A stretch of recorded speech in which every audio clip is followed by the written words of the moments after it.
Welcome back, everybody, to Building the Pride. I am your host, Drew, and I am joined once again by my co host, Mike. Mike, how are you? I'm doing great, Drew. How about yourself? Good. Things are busy around here. I don't prefer them to be busy. I've set my life up to be as low maintenance and low activity as possible. I like to think about stuff while drinking coffee. Right And on. it's not that right now, and it's probably not going to be that for the next couple of months. But on the other side, things are going to be way better. So hopefully, Great. the background behind me is going to change here in the next couple of months. So that would Awesome. be awesome. How are you? Doing well. Also super busy. Work is really busy, but we're doing good things for kids. We're do a lot of stuff for schools, as you know. And I mentioned a few different times on previous shows where we were doing a treasure hunt. Mhm. The grand prize treasure was found. I think it was 2 weeks ago, 3 weeks ago now. So $20,000 and change to the winner. So that was exciting. A culmination of probably 8 months or so of like a bunch of different treasure hunts back to back. It was a ton of fun, and now we're trying to figure out what we want to do for 2026 because everybody had fun. So That's good. we'll keep it rolling. Well, we got a lot going on. The combine is this week. There's been a bunch of Lions news regards to coaching, regards to the NFLPA survey, the last NFLPA survey that we're going to get released to us. There's probably stuff I'm forgetting as well. And of course, the Terrion Arnold developing news, which I despise. So, Yeah. where would you like to start, Michael? Well, let's start with Terry. So I've got some stuff up for things like the team report card, and we talked about maybe taking a peek at the PFF 101 list, coaching. So I've got a bunch of that kind of stuff prepped up and ready to go. But let's start with Terry and Arnold, because this is the stuff that we don't want to see, right? We want the Eagles to be the team with problem players, not the Lions. So I guess fill us in with what's going on with TA. So I'm going to try and get this as correct as possible. So this is a developing story. So here is what, in broad strokes, we know so far. Early in February, Terrion Arnold owns a home in Florida that it's called a rental, but I guess really what it is an Airbnb. And it was broken into on two separate occasions, and he had something like $200,000 worth of stuff, monies, jewelry, other things taken from the home. Okay, so this is where the details start to fragment as we learn what's developing. So what happened is apparently some of Terrion's friends, if not Terrion himself, have some idea as to whom robbed the residence. Okay, so then on behalf of Terrion Arnold is how the journalism is reporting it right now. Three of his buddies and Terrion's girlfriend and a friend of Terrion's girlfriend have conspired to lure the suspected perpetrators to an apartment under the premise that the girlfriend's buddy would tell one of the perpetrators that she was interested in hooking up with him to get him to come to the house. Booty call. Yeah, basically. Yeah. The guys who were going to financially compensate her for doing that and taking that risk were going to be at the apartment when the perpetrator showed up. So that all goes down. And in early February, mid-February, this perpetrator and a friend or an acquaintance of his show up to this apartment, presumably so he can hook up with this girl. And lo and behold, there's two guys in the house with a rifle and a bat, I guess, or some other weapon, non firearm. And they proceed to kidnap the two guys and beat them up for like an hour. At which point, friend number 3 comes to the apartment and basically says, like, you need to go get us our stuff. Like, give us the stuff back. A phone that was issued to Terrion Arnold, I think by the NFL, was also taken from the home. And then I have no more details. But like the description of the assault was they tied them up and restrained them and proceeded to beat them and pistol whip them for like an hour. So the 3 friends have been arrested, I believe, and charged with 7 felonies, 3 counts of felony kidnapping, 3 counts of felony assault, and 1 count of like hitting a guy with a deadly weapon, which was the gun. They pistol whip somebody. Yeah. So there's 7 felonies. Now, so as of right now, we do not know for sure if Terrion was ever present at this apartment or even knew anything about it. Here's my take on it. If the 3 people closest to me in this life kept me out of the loop somehow on, hey, we're going to use your girlfriend and her buddy to lure some guy that robbed your house to get your stuff back, and we're able to completely keep him out of the loop, that is a greater conspiracy than the moon landing and flat earth and every other fucking thing. So I have stuck up for this kid for 2 years. Like, he just needs a chance. Let's wait until after year 3. If he knew of or signed off on, greenlit, or anything that allowed this to happen, he needs to go. This is heinous. This is heinous. I put this up there with like Ray Rice hitting his girlfriend in that elevator. This seems way worse though, right? Well, the only thing is you got to see Ray Rice, and that was just a brutal punch. Oh, that was awful. I mean, she went over immediately. Yeah. But like, this is, I find this personally to be completely disgusting. The word I like to use is heinous. Yeah. And so we'll wait to see what the details of it are. Like right now, he's not charged with any kind of crime. Yeah.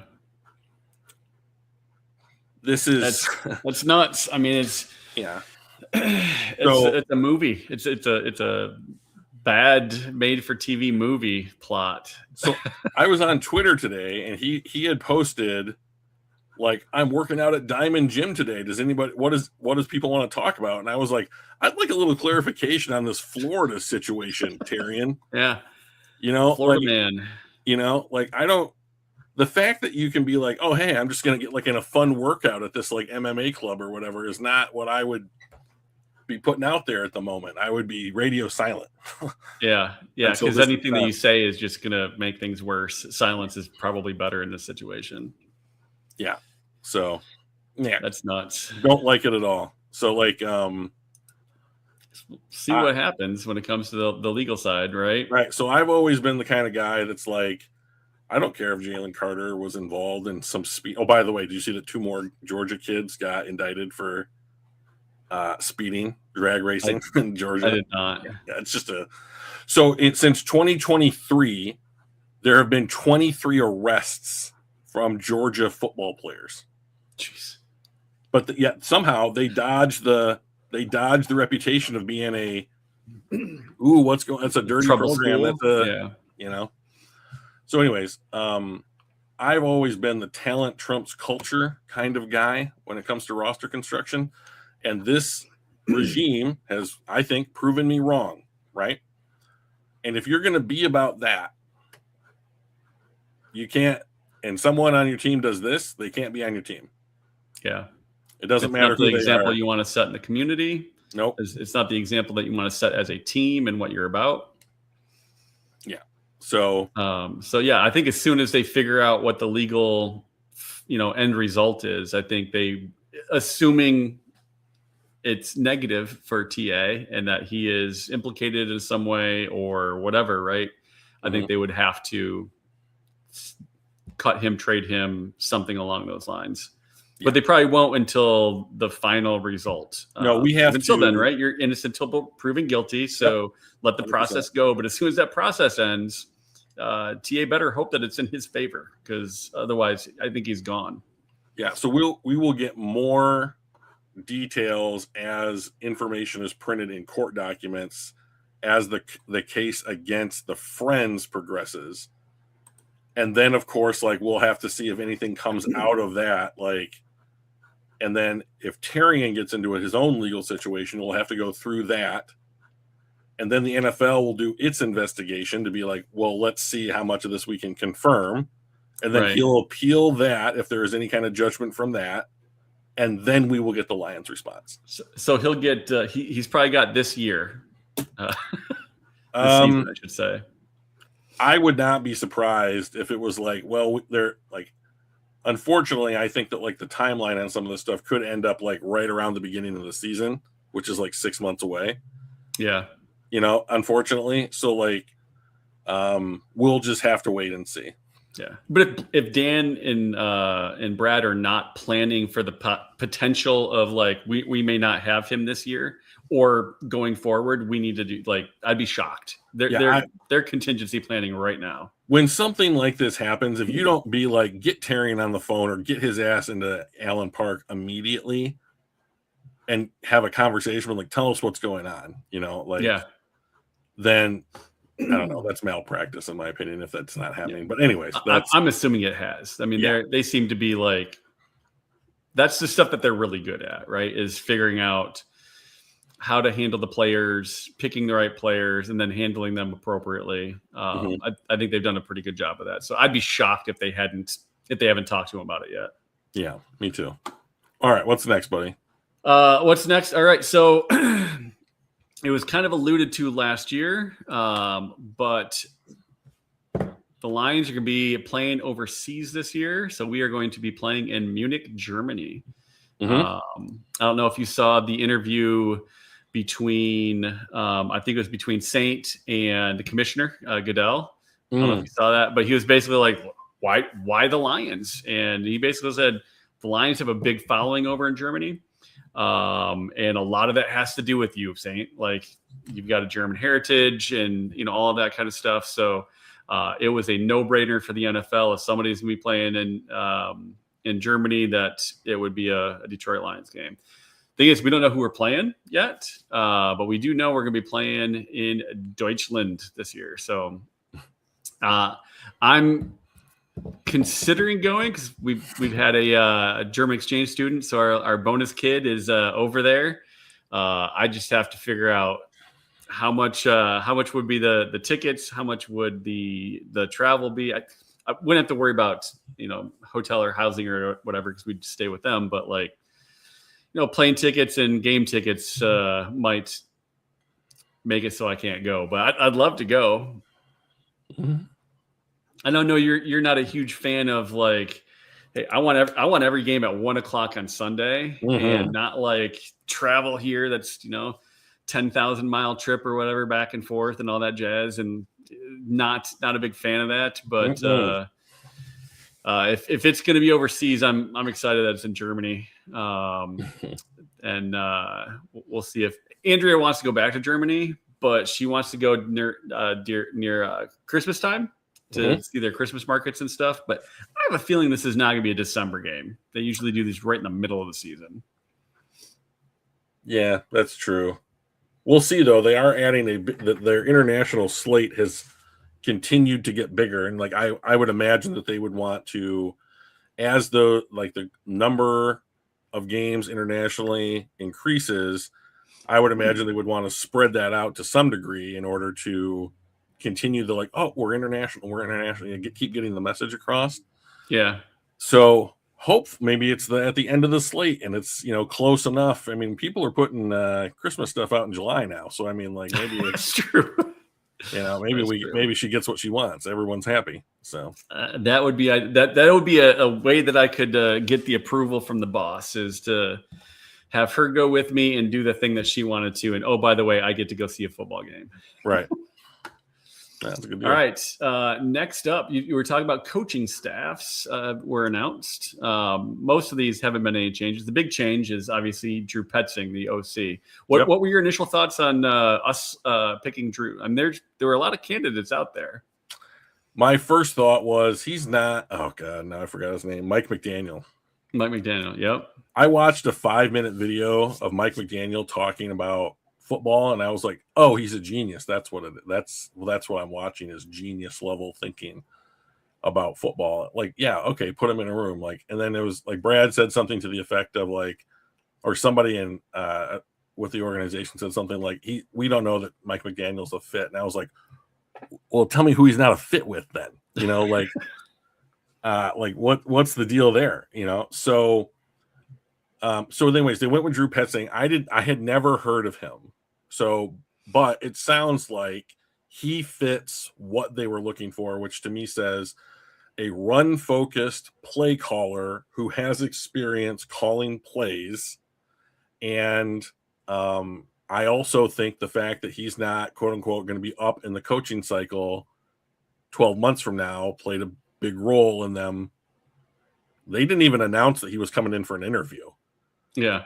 Like Kafka and there was like 2 or 3 other guys that they were like, we've got this guy coming in this week to do an OC interview or whatever. And it was like, oh, okay, cool. And then it was like, hey, we hired Drew Petzing. And I was like, who is Drew Petzing? And when did you talk to him and why him? And so, but I watched like an interview that he did with the Pride of Detroit crew. And I think that it's, he's like really closely associated with Ben Johnson. He was like a groomsman at his wedding. So and he's the offensive coordinator in Arizona, for those that don't know.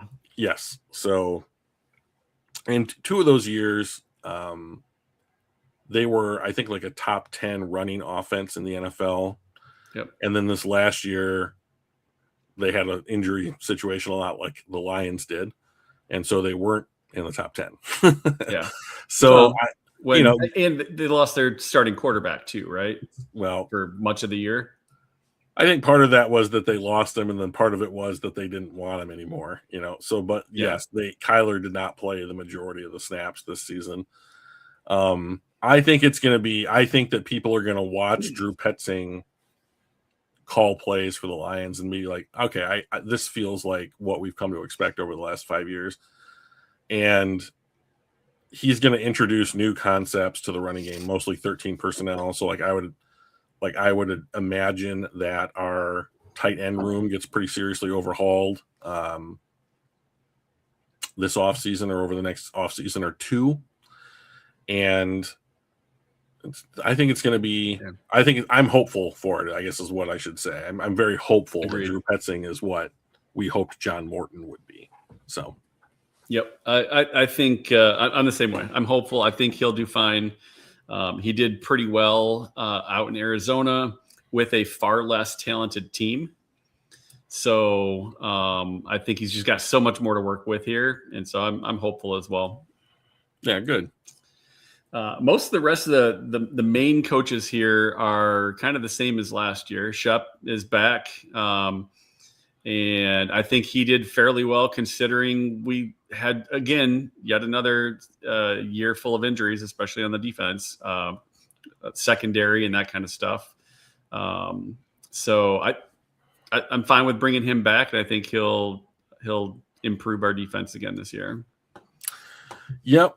He also came out and said that he thought he felt that he was in line to get the Miami Dolphins head coaching gig, and that at the last minute they interviewed the Packers DC Hawley, and they were like, oh, they were just blown away apparently, so they switched. So, but I wouldn't be surprised if Shep continued to get head coach looks. So, and good for him. He's still young. This is from position, so position coaches, to me, the most interesting one is the second from the bottom, right? Okay. Dan Skipper, he's an offensive assistant coach. So he went right from retirement as a player into the coaching staff. So congrats to Skip. Welcome back. But any other, Hank Fraley's still here. I think he got added the run game coordinator this year, or was that last year? I believe it was last year, which I thought was interesting considering that that's Petzing's baby, you know. So, anyways, the name on this list that's interesting to me is Mike Kafka. Yeah. So, like, we hired Drew Petzing, and then not that long afterwards, a week, maybe less, they're like, we've hired Mike Kafka. We brought Mike Kafka on board. And I was like, oh, to do what? What is Mike Kafka going to do for the Detroit Lions? And so we didn't know, right? We didn't know until they published this list what his official title was going to be. And people were guessing pass game coordinator. That made a lot of sense. Turns out that's what it is. And so, like, I don't know what the interplay there is amongst the, like, offensive coaches that's like, well, I'm the pass game coordinator, Drew. Well, I'm the fucking OC, Mike, you know, or what, you know, whatever it is. But, like, having a bunch of brains in the room is I think it's a good idea. And they, for at least this year, they have Mike Kafka on the staff. And the name that I think is going to get left out in the mud here, or left out in the cold, I guess is the actual term, is Scotty Montgomery, who didn't get an interview for the OC position, is an assistant head coach, and had gotten, I believe, OC interviews, at least with Baltimore. When it came, so he is an assistant head coach / wide receivers coach. What? I don't understand it at all. Like, what this looks like? He's a position coach, but Dan is grooming him to do bigger and better things. Dan is. So when does he get a shot to be bigger and better? I mean, so a lot of times you go from that assistant head coach into a head coaching gig. So he's grooming him to be a head coach for another team. Well, that's good, I guess, except that it's like then he would be coaching at some point against the Lions. I mean, it's good for it's good for him, you know, like it's no shade against Scotty Montgomery. I'm just a little concerned that it's like, hey, you know, it seemed like one of these positions was going to be your position, you know, like as you kind of take another rung up the ladder, and it's not, you know. And so I wonder what the feelings in that building are right now when it comes to Scotty Montgomery. I hope everything's good, but like it does. I mean, from everything that I've heard, and you don't hear a lot about like position coaches and this kind of stuff, like as far as like the intricacies of the team, but like from what I've heard, like everything that you said is true. And then they went out and hired 2 guys, you know, to like in what was to like his natural next step forward, you know. So I don't pretend to know. He may just not be there yet, right?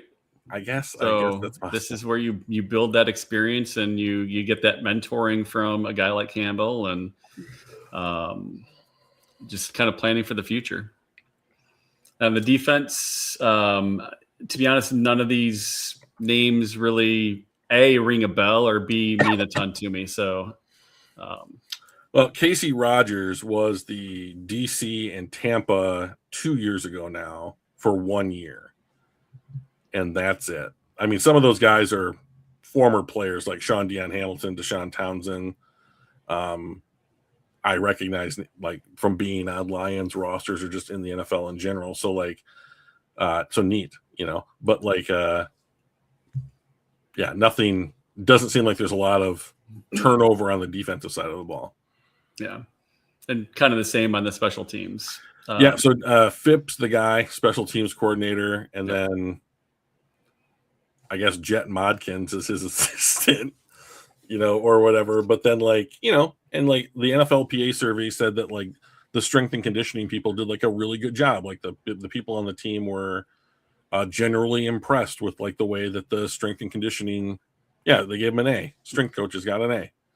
You know, the perfect offensive coordinator got Drew, a C right into the report card. Well done. Well done. Thanks. You're welcome. I'm really good at this.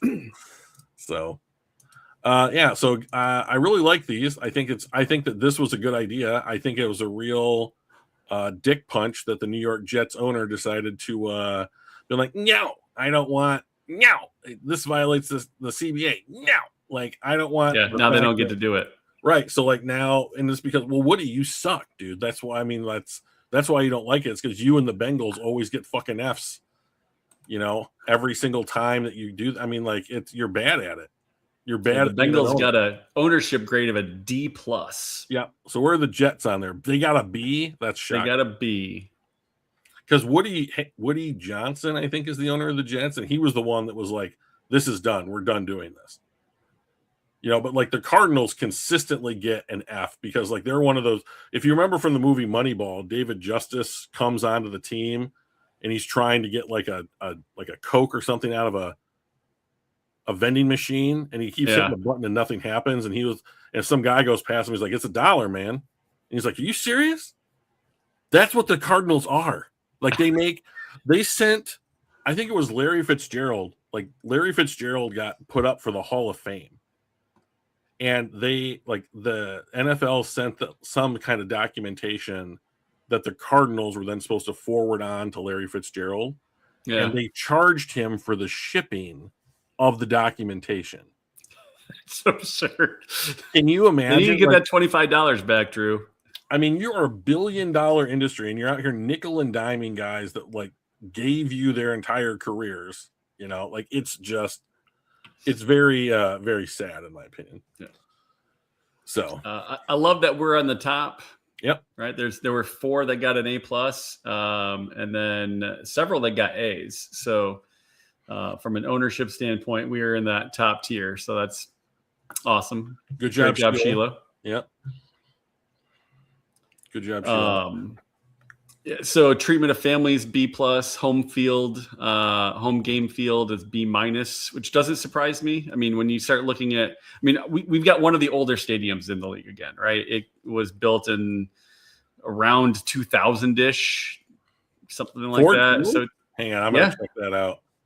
That seems it's one of the older ones at this point. And you're saying no way. Yeah. There've been a lot of new stadiums being built. And when you compare what Ford Field is, which is a fine field. You're right. Yeah. How many, where is it like in age wise? Is it like, so it was built between 1999 and 2002, which I'm shocked by. Yeah. So 23 years we've been in that. Huh. So, but when you compare that to like, if you go to SoFi Stadium in LA or Atlanta's brand new stadium for the Falcons, it is, or Jerry's World in Dallas, like there's no comparison. It makes Ford Field look like a practice facility, right? When you go into these $1 billion stadiums. So I get it, but even considering we're one of the older ones. It's right in the middle. It's the 18th out of 30, it says. 18th out of 30, but how many of the ones behind us are currently or are planning on being replaced? I would have to imagine a good deal of them, right? Yeah. So I think that the Indiana Bears. What's that? The Indiana Bears. Have you not heard this? I have. That's what a stupid, shitty thing to do to your fan base that you've had for over a century. It's crazy. If they play at all in Indiana officially for an NFL game, I will never call them the Chicago Bears again. I will call them the Indiana Bears for the rest of time. I mean, it's not much different than the New Jersey Giants, right? I mean, I get it, but like, I mean, New York City largely has absorbed a part of New Jersey. Like Indiana is nowhere close to absorbing any part of Chicago, right? Like, I mean, it's in fairness, it's like 25 minutes or 20 minutes outside of Chicago, outside of Illinois. It's not that far, but yes, just to be like in a totally different state is always absurd. Even like the New Jersey Giants, the New York Giants and the Jets are, they play in Jersey, not New York. And I think that's absurd too. Yeah, I agree with you. So we talked about ownership grades. Most of the rest of the stuff, we've got a really high grade on pretty much everything. I'm very happy with one that. of the A-graded coaches. The lowest grade is completely fixable this next year. Like it could offensive coordinator plus A- easy. So yep. Yeah. So happy about that. Yeah. So I proud of what the Lions are doing. It's great. Well done, Sheila. And everybody else in that ownership management level, because that's where all these come from, ultimately are the decision made by those leaders. So virtual high five to y'all. PFF top 100, top 101. So I've got a list of, I got the full list, but these are the Lions. We've got 8 Lions on the top 101. We are second to only, I believe, Philadelphia had one more than we did. So, and this is how they played last year. Is that correct? Correct. Okay. So then, yeah, I'm pretty happy with this list. Who's the 4th one there? So we got Sewell at 10th, St. Brown at 15, Hutch at 17, Frank Ragnow at 25. Well, then it's not how they did last year. I don't know why he would be on there. Is it the wrong year? Is it the 24 list? I don't. Because who's maybe I've got the wrong year. Yeah, let me go. All right, well, let's do this. Let's switch over to the Hot 101. All right, cool. All right, so let's scroll from the top to the bottom. I'm surprised Chris Jones is at 100, to be honest. He didn't have a great year. Herbert there at 99. None of the Chiefs did, really. Boy, Christian Gonzalez played like a beast in the Super Bowl. Mm-hmm. He was the only player that played really well on their team. Certainly not their MVP candidate. Marcus, Sam Darnold's at 93. Justin Jefferson dropped down to 92. But amazing. When you have nobody thrown to you and the rest of your team's kind of not good, that happens. Surtain, Travis, Devontae Adams, 89. Kyle Pitts. I'll be curious to see what they do with him. They tagged him. Did they end up tagging him? Yeah. So, like, is that a tag to work out an extension, or is it a tag to trade? He had his best year last year. Yep. So I imagine it's a tag to keep, but Byron Young, Linderbaum, Kyron Williams. To me, that seems maybe a touch high. I would have figured he would have been in the 90s. Brock Purdy. Let's see. Come on. And then we've got a lot of Lions. Alaric Jackson, that seems high. Jared Verse, that seems a little low.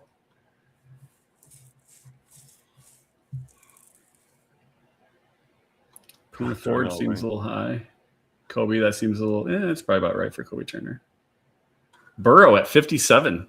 He was hurt all year. Ooh. Yeah, he was hurt, yeah. Caffrey. There we go. We got our first Lion. I'm a little surprised at 47 for Gibbs, considering the number of touchdowns that he scored. But like the Lions weren't very good. Yeah, and I think this is basically overall PFF grade, right? Across the entire. So he was 6th among running backs. Yeah, at an 85.6, 90.3 PFF receiving grade. Cowboys just tagged Pickens. So that's at least the second tag that's been handed out. So that's interesting.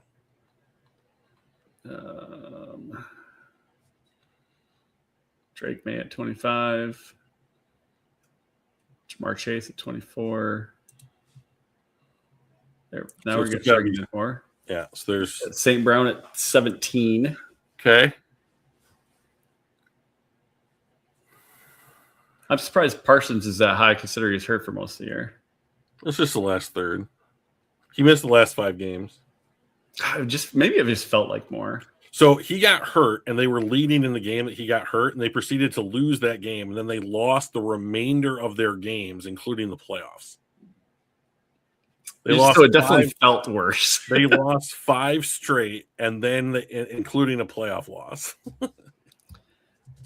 So now we get into a cluster of Lions. So we got Jack Campbell at 8. Yep. Hutch at 7. Yep. Former Lion Stafford at 6. I believe he was the highest quarterback. And Sewell at 3. Mm-hmm. Puka Nacua at 2 and Myles Garrett at 1. So we've got Sewell at 3 and then Hutch and Campbell at 7. We got 3 of the top 8. Good. That's real good. I'm pretty happy with that. So, Jack Campbell continuously gets better. Aiden had a nice year coming back from that leg injury that he had 2 years ago. Yep. And St. Brown's just that's where he lives, So I mean, hard to be upset. He was at 17, was it? Yeah. Yeah. So we have 4 of the top 17 and 3 of the top 8. Yeah, and I mean, I'm of the opinion that Penei Sewell is the best tackle in football, but of course, I am biased because he plays for my football team. So, but you're also not wrong. I was so NFL honors. They had their new category of Protector of the Year. Talk about a snub. I mean, that should have gone to Sewell for sure. Yeah, I was unhappy with that. I was like, for whatever reason, it just seems like that when it comes to like handing out hardware, it's like, oh well, Penei Sewell's just not quite the whatever, Yeah. And I'm like, I don't know what more you want him to do. I mean, I don't see Lane Johnson doing Penei Sewell stuff out there. I don't see Trent Williams doing Penei Sewell stuff out there. I mean, like Trent Williams at this point feels like the LeBron James kind of like mentality where it's like, oh, he's just been out there so long. And I was like, oh, neat. Like, yeah, cool. I mean, like and for a 38-year-old, I give you a lot of credit, but move over, old fella. I mean, yeah, new blood. That was disappointing. I was, for the offensive player of the year, between Jackson Smith-Njigba and Puka Nacua, man, honestly, I was shocked at how close the MVP race was. It shouldn't have been close. It should have been Stafford by a mile, in my opinion. But this was a tight race. I don't even know what the voting ended up being, but if it was more than like 1 point apiece, it's bonkers to me because they were like neck and neck, and you can make an argument for either of those and be right. Like if there was a time to share an offensive player of the year, offensive player of the year award winners, this would have been the year because I thought they were both just amazing. Yeah, I think both of them, they're both excellent wide receivers. Yeah. So I mean, and then Garrett, did anybody? I mean, the other 4 nominees or whatever probably went. I'm just going to lay back and sit because it's not me. It's going to be Miles. No, like when you legitimately break an NFL sack record and not the stupid like Michael Strahan, Brett Favre laying down for you so you can get the last one in the game, like in the last game of the year, which was nonsense in my opinion. like just, I mean, if you're talking about like cheating to get a record, that's what it looks like as far as I am concerned. So like congrats to Myles Garrett, dude, for going out there and like doing it. Yeah. On a horrendous team where you really didn't have anything to play for the last like 9 games of the season, you still went out and did it. That's well done. Yeah. Tip of the cap to Myles Garrett. A couple other things that I thought were interesting. So PFF had their franchise tag candidates for all 32 teams. We swing down to Detroit. Who do you think they have as a potential franchise tag candidate? I would say Bates. None. We have nobody. Basically, they're like DJ Reader. Yeah. He's going to be trick question. DJ Reader, he's going to be cheap. Cheaper than a tag. AQ Muhammad also, like I didn't realize AQ was turning 31. I didn't realize he was that old. Yeah, he had a great season, and we need to keep him. But they're not going to. Point at that age, they're not. That's not a tag worthy. They wouldn't pay $5 million for Zadarius Smith. You think they're going to pay what the market's going to pay for a guy coming off of a 10-sack season? No, not a chance. And then the other one I thought was interesting was predicting 5th-year option decisions for the 2023 draft class. Okay. Have you seen this one yet? Nope. Super interesting. So they're kind of going through basically, do you accept or decline as a team? Are they going to accept or decline the 5th-year option? So what do you think on Bryce Young? Would they accept or decline? I'm going to say decline just because they want to re-sign him. I think that they would re-sign him. That's a long one. So accept. So I think my guess is when they think accept, it's more of like accept it and extend. Sure. Okay. Versus decline and you're probably not with us. That's the way that I kind of read some of these because I had the same thought. I'm like I'd just extend him. Right. CJ Stroud. I think that they would accept it then if this is another long one. Accept. Will Anderson. Accept. That's easy. Accept. Anthony Richardson. That's a decline since they let him seek a trade. So that is a decline. Accept. Devin Witherspoon. Accept. Yep. Paris Johnson. That's an accept. That is an accept. Tyree Wilson. That's a decline. Good call. Bijan. That's an accept. Jalen Carter. That's an accept. Yep. Darnell Wright. That's an accept. Yep. Skaronski. That's a decline. Oh, they've got accept. What? Interesting. Ridiculous. Let's see. Blah blah blah. Right. Yeah. Jahmyr Gibbs. That's an accept. Yep. Is there anybody else? We had a couple. We had Jackson Ness. Yeah. That's oh, really? Yeah, they've got him keeping. Okay. I would say Broderick's a decline. Yep. Will McDonald? I'm going to say yes because they just traded Jermaine Johnson. Yep. Forbes. That's got to be a no. That's got to be a no. Yep. Gonzalez. Accept. Easy. Yeah. Jack Campbell. Accept. Easy. He's an all-pro. Yep. Those are our Lions. I don't know if you want to keep going, but I thought some of those were super interesting. Yeah, we can if you want. Kalijah Cansey. No. Line. He was kind of a dud. Yes. No brainer, right? Quentin Johnson. This is tough because he had a horrific rookie year and then he's played better since. But yeah, so I would have said yes because he's it looks like he's ascending finally. Yeah. Zay Flowers? Yes. Yep. Addison? He just got into legal trouble. Oh, for again. But I would say play on the field, yes. So yeah. This is no. Banks. This is a no. You've been on almost every single one of these. I'm good at this. Dalton Kincaid. That's a yes. Yeah. Maisie That's Smith. A no. That's an easy no. That's your Wolverine. That's my buddy, but he's a no because he got traded. That's a Anton no. Anton Harrison. Oh, really? Yes. This next one's a no. Run blocking grades have gotten better. Okay. Yeah, you got that one. No. That's Ryan also Breesy. No. It's also a no. Yep. Nolan Smith. Ooh, hang on. Don't show me. Ow.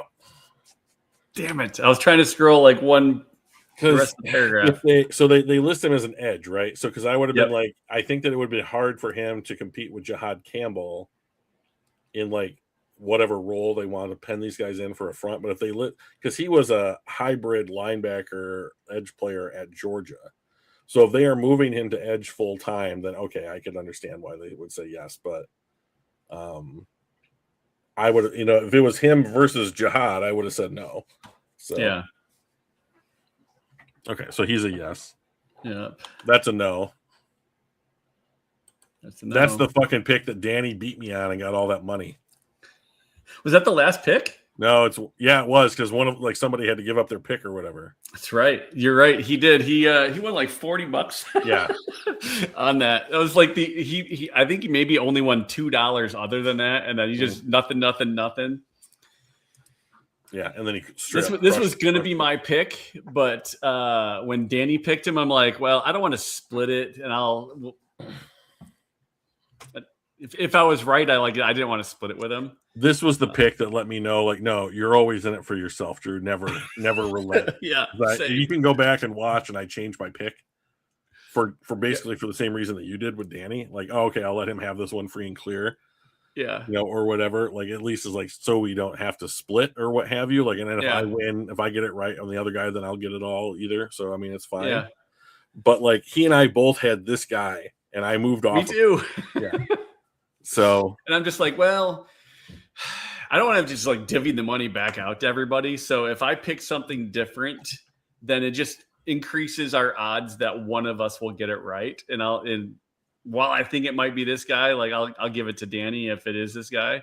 And I'll be damned if it wasn't Felix and Danny wins the money and he talks so much crap. He talks so much trash for like years. Yeah. So yeah. Those were the big. They also had a mock draft for the Lions. Let's look at that. All right, so they have us going with interesting. Team Messidor from the U in our first round at pick 17 edge. What are your thoughts? So he's 25. So he's basically like he fits right into the Lions timeline as far as like all the players that they've drafted over the last, dating back to the Penei Sewell, Amon-Ra St. Brown draft.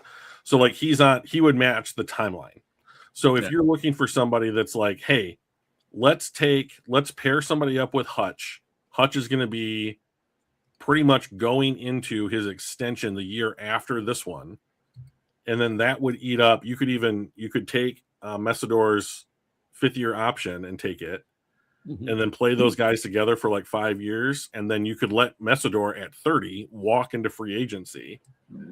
And you could say, all right, Aiden, how are you doing? You're good. Are you ready for another extension? Here's your money, and then you just go and you draft another kid. So he has this guy has the best overall group of pass rush moves of any of the other prospects coming out. So if you want a guy that can step onto the field and make a difference for you in week 1, it's this guy. Yeah. So I'm quite happy with this pick. I would not bash this pick. It would depend on what the board said, but in a vacuum, I'm quite happy with this. So not knowing who's left and who's been taken and opportunities to trade up to get other people tackle Jennings Dunker from Iowa. We do have pick. We have Decker coming back, right? So we know he's coming back this year. So we got Decker on the left, Sewell's on the right still. Do we need an offensive tackle? What this pick says to me is that all of the tackles that I like through the first 50 picks are gone. Yeah. So this guy really want to tackle, right? Right. So this would be like we're forcing it. And I don't like this guy at all. Like I think that he's a guard only. I think that he is a leaner in his pass sets, and that's usually quite hard to. I don't know too many people that are just like, oh, we just trained that out of them. And I certainly don't think that he is a left tackle in the NFL. I think that's laughable. So like, I don't know who put this together, but this is a joke. So. Josh Liskowitz. So I think that Josh basically said, like, I'm just going to do a draft and just like have it be totally simulated. And then that's who the Lions, quote unquote, picked, right? And then I'll just do a write-up about that player for the team. Like, is what this feels like to me. Because Jennings Dunker is not a tackle left or right at the NFL level. That's just ridiculous. So, he did talk about he could begin his career inside if Decker comes back and then get moved out. But he's never going to projects at guards. We've got folks there, right? Which is the thing that I'm starting to realize that like this level of NFL draft content does not go that deep. Yeah. So like you have just on the interior right now, you have Tate Ratledge, Christian Mahogany, Miles Frazier, and I might be forgetting. Well, he's a free agent. Okay, yeah. But like you could easily re-sign him if you wanted 4 guys that were familiar with the team and the offense to be back, right? So the questions were center, and then an eventual replacement plan for Taylor Decker when he does decide to retire, this year being the most likely last year of his career. And Jennings Dunker is a horrific option. I think that it's malpractice to take him at that pick. Yeah. I did see there was one that actually had us taking a center in round one. I forget who the center was. There's no center worth taking in round one. Or round two. I just saw the thing, and I'm like, oh, interesting. I know we need a center, but if I said the name or the college he went to, would it ring a bell? Not at all. It was more of a glance kind of thing. So there's certainly no center worth taking at 17, and there's no center worth taking in the first round in this draft in any way, shape, or form. Gotcha. So, but third round center from Michigan State. Fourth round.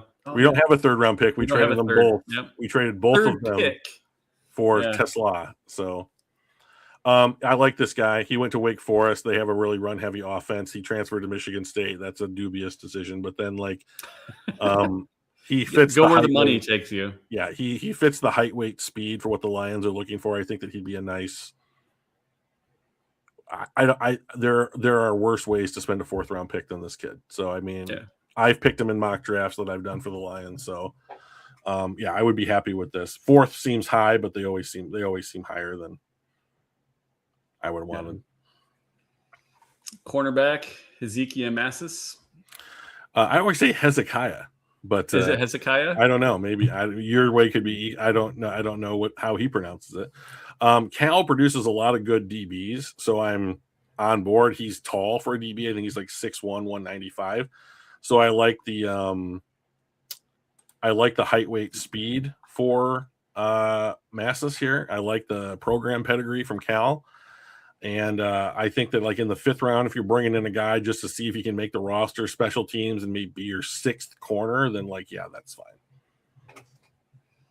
And then a tight end. Round 6. He is a fullback effectively. So Max is that traditional move. I think it's called move tight end, Y tight end, where you're going to like line him up and then he's going to motion and then maybe come back and be like a lead blocker. That's what he was at Michigan. He's not a receiving tight end. And he is not tall enough or big enough to be considered like a receiving threat or a running threat in the offense. He is effectively a fullback. Gotcha. Now, he's the snowplow. Yeah, basically. So like I would see this pick as something like this is a special teams player first. And that has like a certain sub package that he comes in,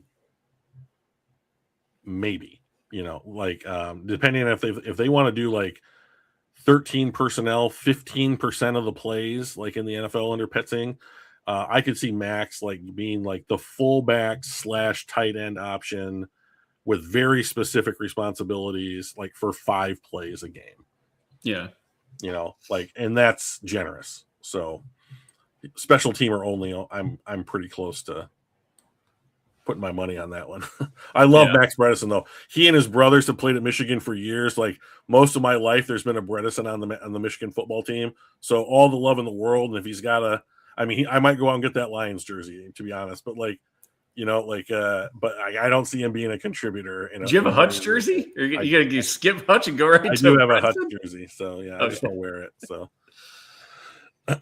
So I have the jersey of an NFL player, but I do not have the body of one. So that's not true. Unlike you, it's not true. You got the body of a punter, interior offensive line body. So I got the data analyst's research body, or what have you. I work for the franchise. I'm not on the team. Right. But So yeah, I know. So we're coming up on an hour, and that's what you've got here. So I mean, typically, what I've been doing on the shows is like going through like a mock draft or two to like hit on some different ideas. We do have the combine going on right now, and there's several like Lions players, especially my prospect crush Sonny Styles, who is absolutely blowing the combine up. Like Harry's brother. Harry Styles, no. Harry Styles is a skinny, white British dude, and Sonny Styles is none of those things. So, like, gotcha. So, like, he ran the 40 as an off-ball linebacker faster than CeeDee Lamb, I believe. Oh, wow. Yeah, he is.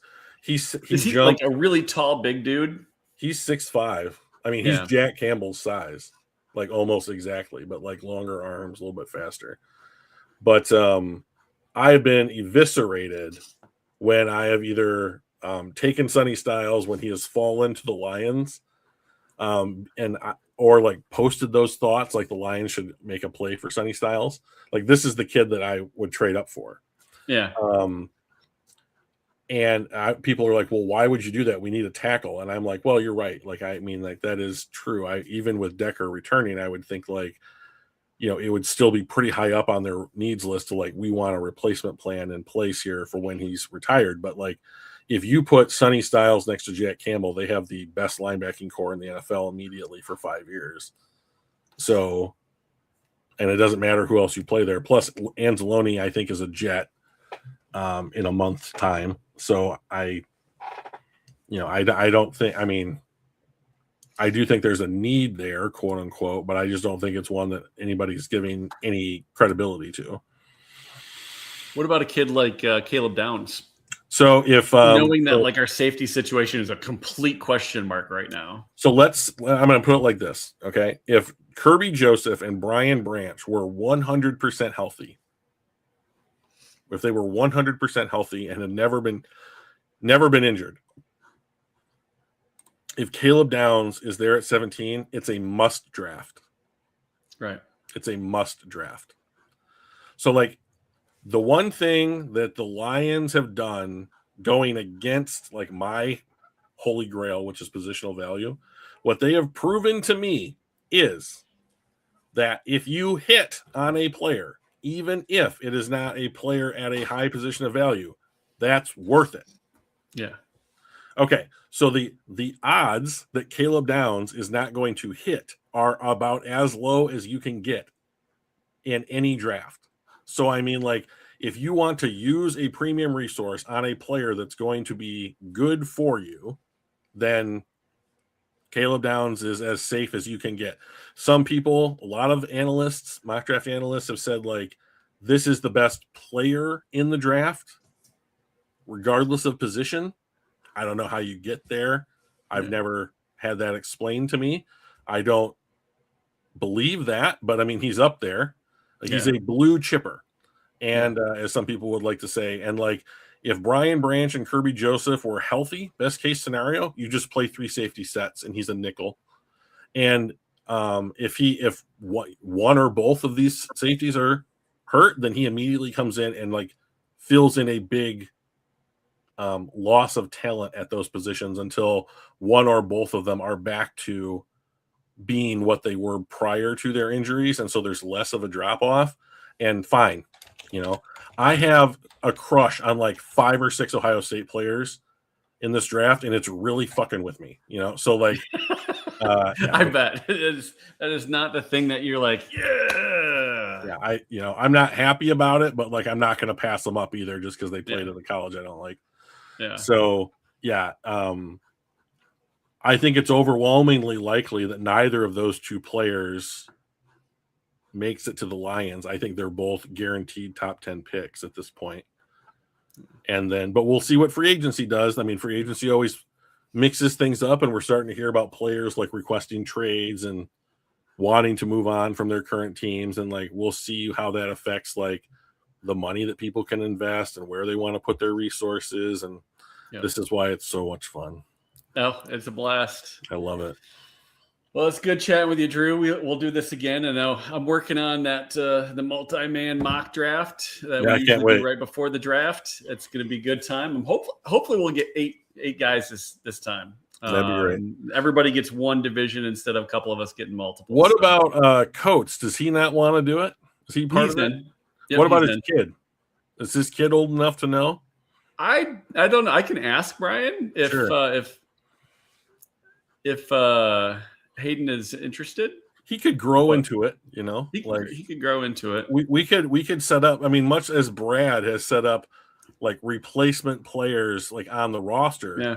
We could set up additional GMs, a guy to grow into the role, so to speak, right? Yeah. Let's do it. I'll talk with Brian. There's a couple other folks that I did not realize we're diehard football fans for various teams. So I'm going to try to hit them up as well, and we may scooch around which divisions we're doing. But I got to bounce. I got a 1 o'clock. Great to see you. Have a good weekend. Go Lions. You too, buddy. Be safe. Be warm. Yeah. I'll do my best. Peace. See ya. Okay, guys, that's going to do it for us today. If you guys stop by, appreciate you checking in on the stream. If you got any questions, let us know. Otherwise, be safe and be warm because the temperature's supposed to go back down this week. So enjoy Friday, and we'll see you next week.